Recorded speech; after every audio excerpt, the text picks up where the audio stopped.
Maayong adlaw, good day everyone. I am Lenbi Laborte and I am from Central Visayas Network of NGOs or CENVISNET. CENVISNET as a regional network of provincial networks in Cebu, Bohol and Negros Oriental. We are doing regionalistic works in terms of advancing the advocacy of different non-government organizations for Region 7.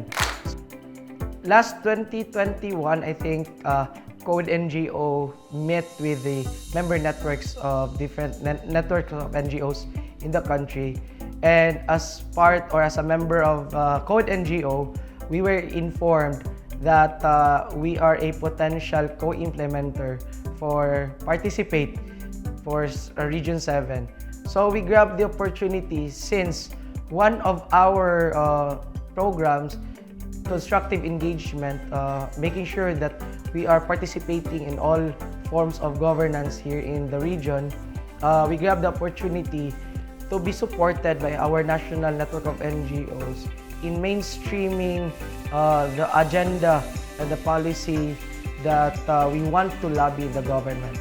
Second, we want to amplify our platforms for discussions in terms of electoral systems, in terms of how people uphold democracy and how people participate in terms of the decision-making process of our local governments. That's why when we heard about it, we were not hesitate to submit our proposals, and luckily we were granted by the support from this project, consortium project of Code NGO together with other partners for participate. We really adopted the mechanisms of gathering insights and building a scenario, especially during the pre-election season.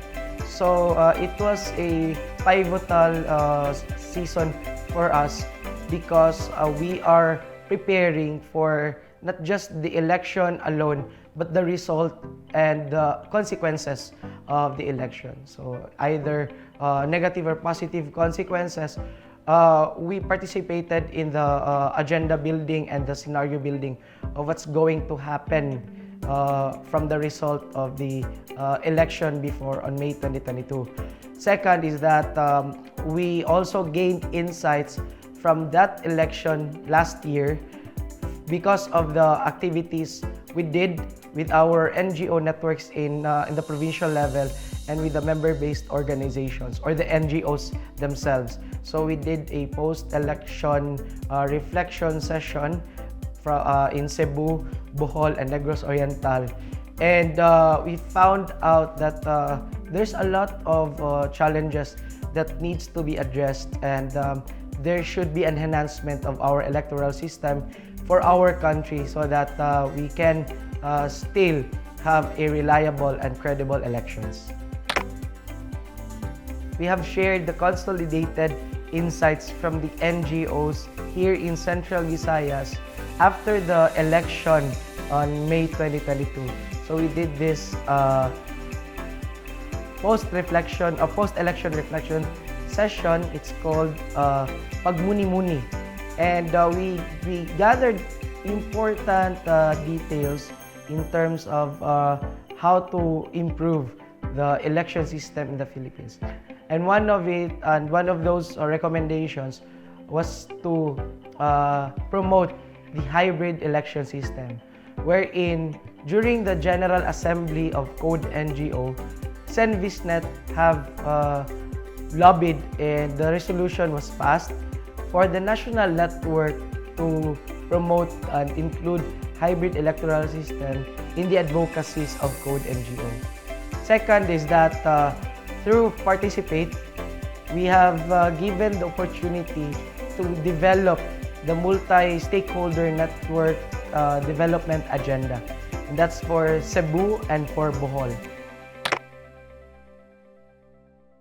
I think in spreading information and news, we learned the importance of using mga e-newsletter or online publications and to package or to frame it very well so that it captures the emotion and the attention of our public audience.